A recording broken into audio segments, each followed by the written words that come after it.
Buenos días y bendiciones, amados hermanos. Damos gracias a Dios por este privilegio y esta oportunidad que me concede de realizar este video porque para mí es muy especial y no puedo dejar pasar por alto lo que es el mes de septiembre, donde nosotros celebramos el mes de la Biblia. Alabado sea el nombre del Señor.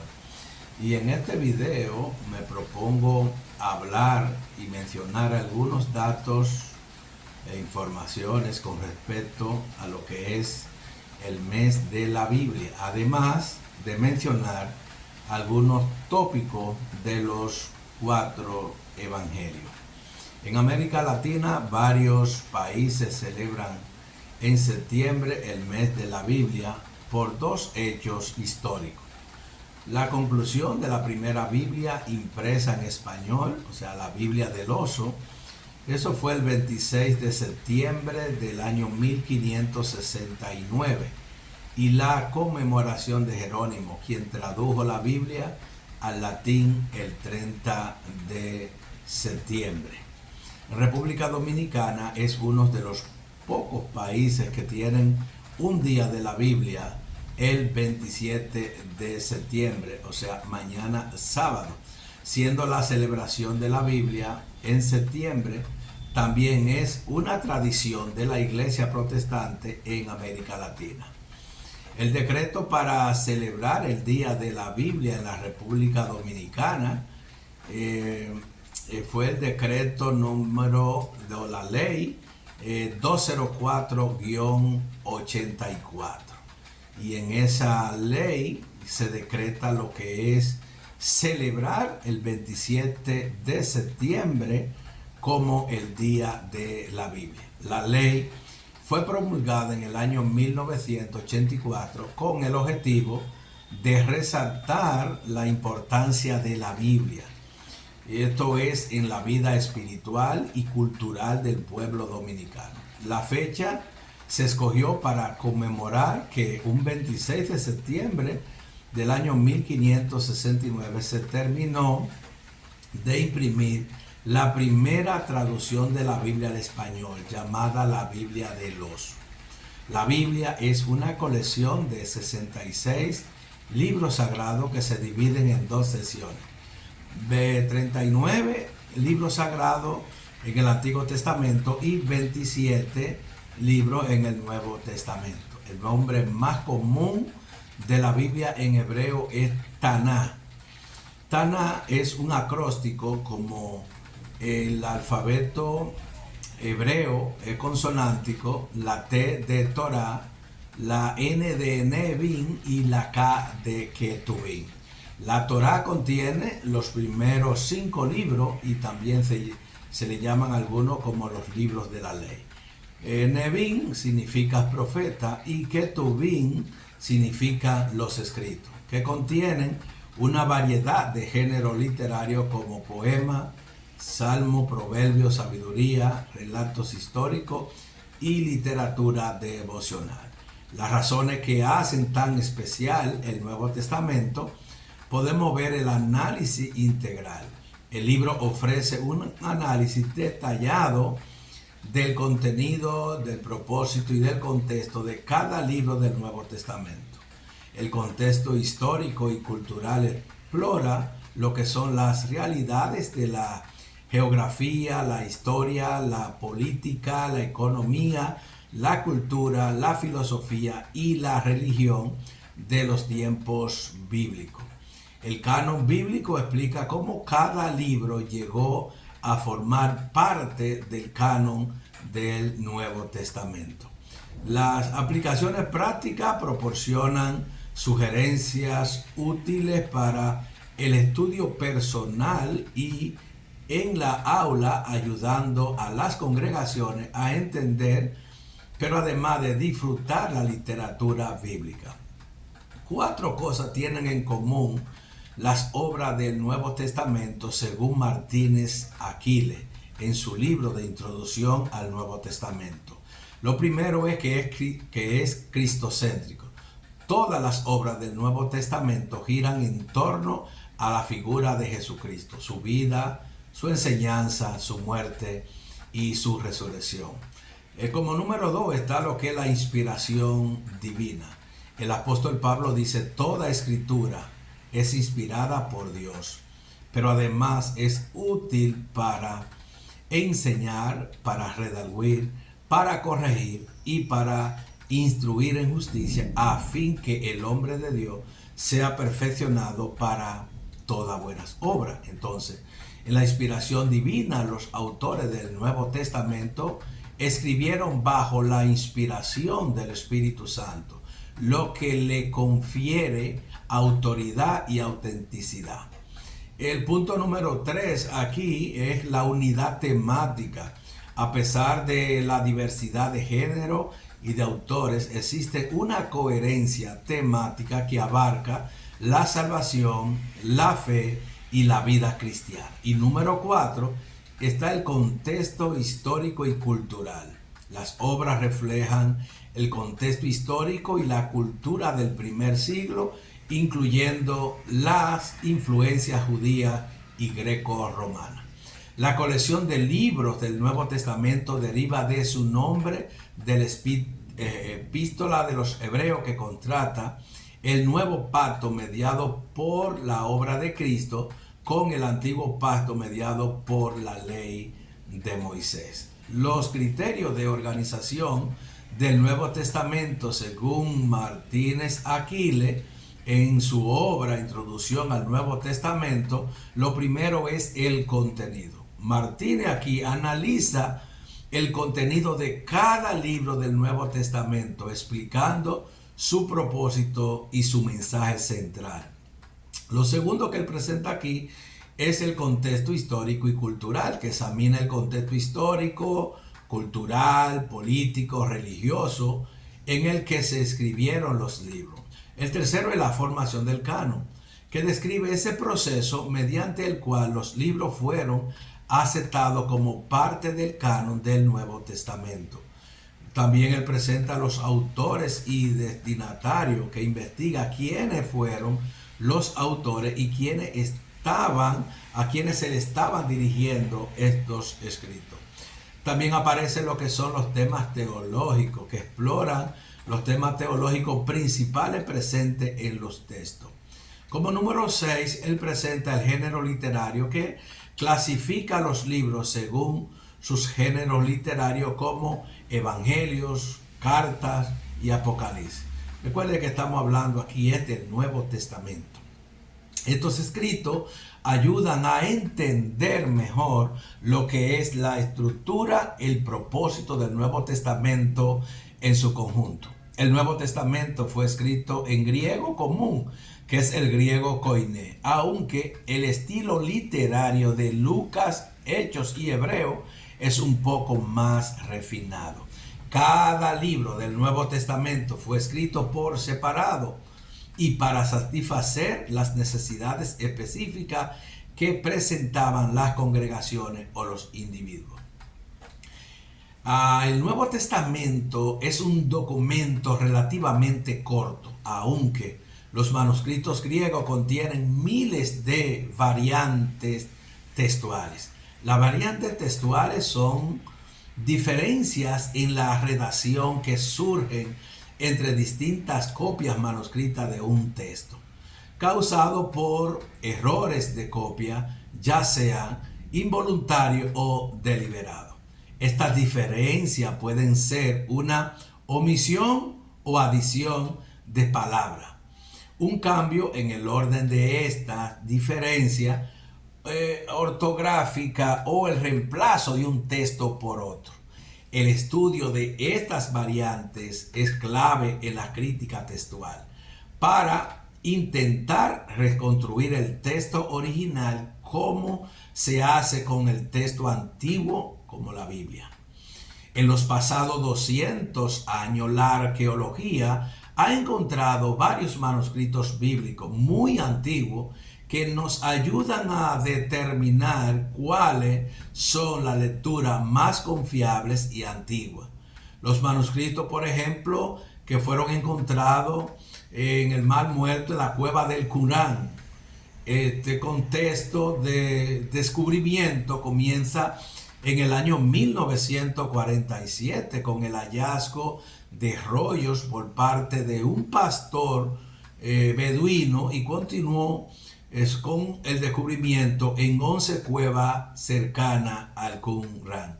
El significado para el Antiguo Testamento proporcionaron copias de textos antiguos del Antiguo Testamento que datan de al menos 1000 años antes que las versiones anteriores, incluyendo el gran rollo de Isaías.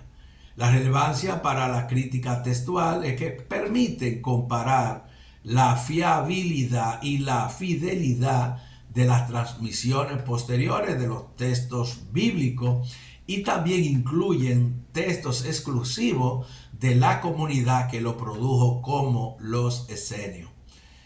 Por ejemplo, ahí aparecieron el códices antiguos.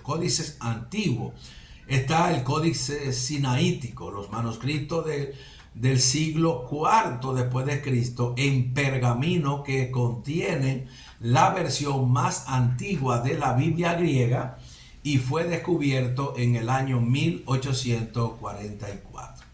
También está lo que es el Códice Vaticano, otro manuscrito del siglo IV, el cual contiene casi toda la Biblia y se encuentra en la Biblioteca Vaticana.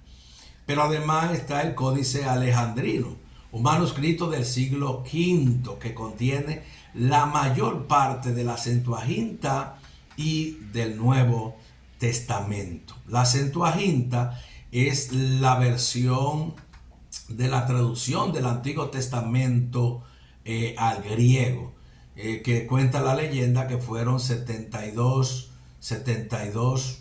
vamos a decir, sabios que estaban en cuartos separados y comenzaron a traducir lo que es el Antiguo Testamento a la Septuaginta, que es la versión de los 70, el texto bíblico más antiguo conocido. Además de los rollos del Mar Muerto, se descubrieron placas de plata enrolladas con una oración hebrea antigua que aparece en la Biblia en el libro de Números, capítulo 6, versos 24 al 26, en un cementerio de Jerusalén que data de unos 2600 años atrás. Y ahí aparecen en esa oración, es la bendición sacerdotal. Dice así: el Señor te bendiga y te guarde. El Señor haga resplandecer su rostro sobre ti y te extienda su amor. El Señor mueva su rostro hacia ti y te conceda paz.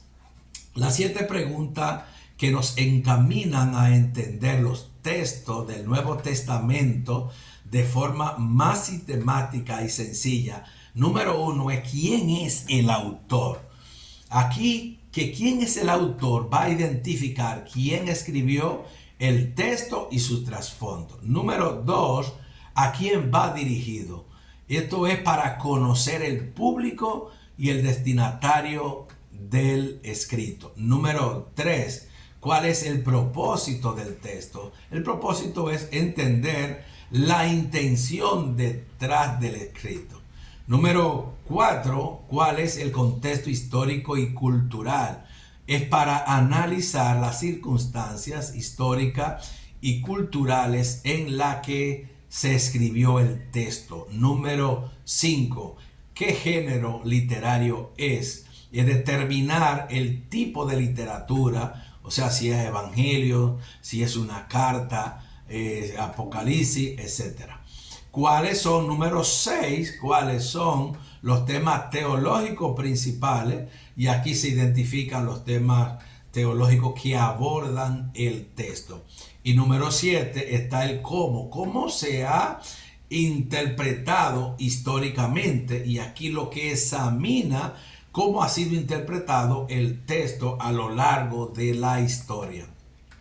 Los 3 primeros evangelios fueron etiquetados por vez primera como evangelio sinótico por un letrado bíblico alemán llamado J. J. Greiva, y eso fue a finales del siglo XVIII. El adjetivo sinótico procede del griego signosis, que significa ver a la vez. Greiva, él escogió la palabra por el alto grado de similitud entre Mateo, Marcos y Lucas en sus presentaciones del ministerio de Jesús. Estas similitudes en la estructura, pero además en el contenido y el tono, son evidentes incluso para un lector no especializado.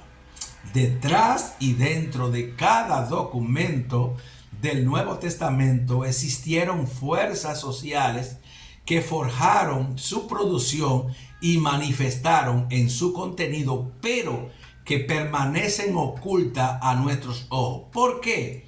Porque nosotros no fuimos parte de ese mundo. El Evangelio de Mateo fue muy claramente escrito a los judíos.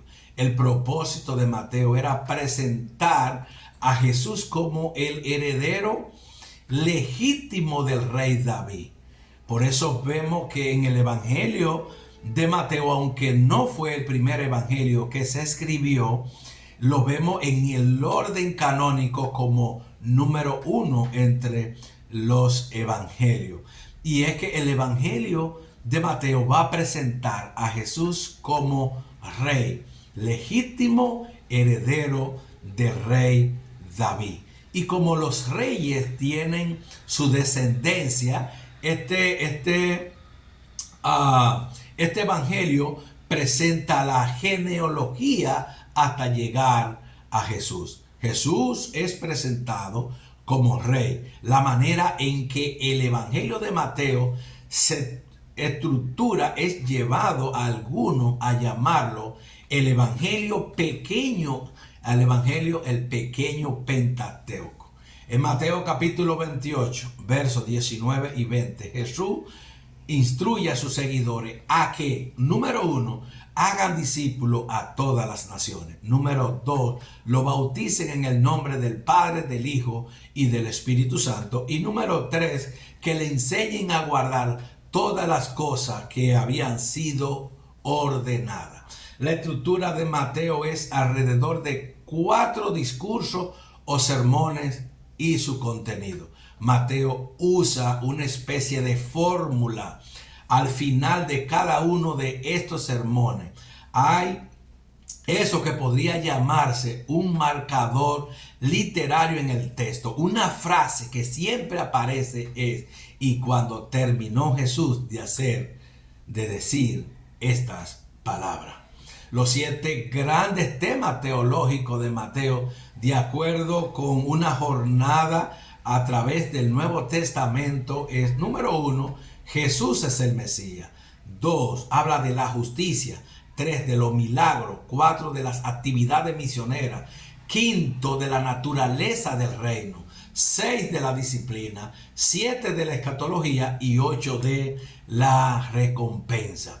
Una de las cosas notables sobre el Evangelio de Mateo es la forma en que se conecta con el Evangelio quíntuple. Es el corazón de la teología pentecostal. El Evangelio quíntuple es: Jesús es el Salvador, Jesús es el santificador, Jesús es el bautizador con el Espíritu Santo, y Jesús es el sanador, y Jesús es el Rey que viene pronto. Pasamos entonces al Evangelio de Marcos.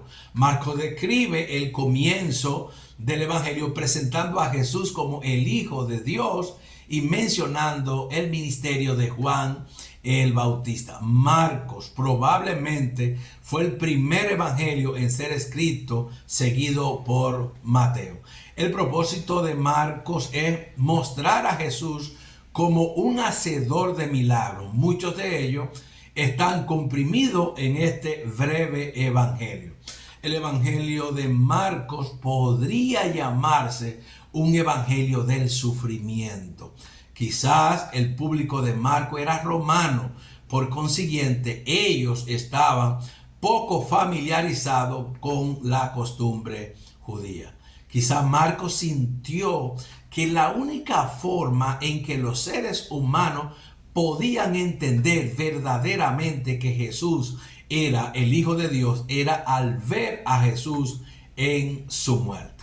Ahí pasamos a Lucas. El Evangelio de Lucas es de un carácter más general.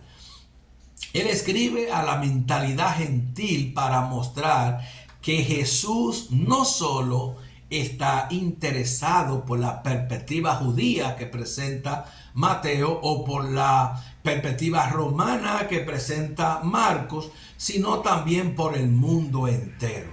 El Evangelio de Lucas muy bien podría ser llamado, como de hecho muchos lo hacen, el Evangelio universal. De acuerdo al libro Una jornada a través del Nuevo Testamento, el Evangelio de Lucas también puede llamarse el Evangelio del testimonio. Para señalar esta universalidad, el escritor hace énfasis en aquellos que son privados de sus derechos, que no tienen voz en la sociedad. Por ejemplo, Lucas destaca a los niños, a las mujeres, a los enfermos, a los leprosos, a los samaritanos, a los publicanos y a los pecadores, todos despreciados por los judíos. Lucas es el tipo de evangelio que mete la mano profundamente en el corazón de todos, fundamentalmente en aquellos que para otras percepciones culturales son ignorados u omitidos. El nombre Teófilo, literalmente, que a quien se dirige Lucas, significa amado de Dios, o también podría significar amigo de Dios. Así su nombre posiblemente sugiere que Teófilo sea un simpatizante de Dios y de Cristo, o ya un cristiano. Teófilo, vemos en los versos, el capítulo 1, los versos del 1 al 4, que Lucas dice, puesto que ya muchos han tratado de poner en orden la historia de las cosas que entre nosotros han sido ciertísimas, tal como nos las enseñaron los que desde el principio lo vieron con sus ojos y fueron ministros de la palabra, me ha parecido, dice él, también a mí, después de haber, oiga bien, investigado con diligencia todas las cosas desde su origen, escribírtela por orden, oh excelentísimo Teófilo, para que conozca bien la verdad de las cosas en las cuales han sido instruidos. De ahí pasamos con el último evangelio, que es el Evangelio de Juan. La primera parte del Evangelio de Juan retrata las interacciones del Señor con el público. Muchos de los eventos en esta parte del Evangelio se designan como señales. Uno de los aspectos más significativos del cuarto Evangelio es la imagen del juicio empleada desde el inicio hasta el fin. La segunda porción está preocupada por la hora de Jesús y con su relación más íntima con aquellos más cercanos, los discípulos. La sección 1 ha sido a menudo llamada el libro de las señales, y esta sección tiene 3 subdivisiones. Estas divisiones principales: número 1, el prólogo, que está en Juan 1 del 1 al 18. Este bonito prólogo del Evangelio de Juan está escrito en forma poética. Empieza: al principio era el verbo era con Dios y el verbo era Dios. Y el gran pasaje de la encarnación aparece en el verso 14, que dice: y aquel verbo se hizo carne y habitó entre nosotros, y vimos su gloria, gloria como la del unigénito del Padre, lleno de gracia y de verdad. En conclusión, el hecho puede haber sido un himno cristiano primitivo que fue usado en esta etapa del Evangelio. Quería realizar este aporte hablando, ¿verdad?, de estas informaciones y presentando algunos datos de los 4 evangelios del Nuevo Testamento. Bendiciones y shalom.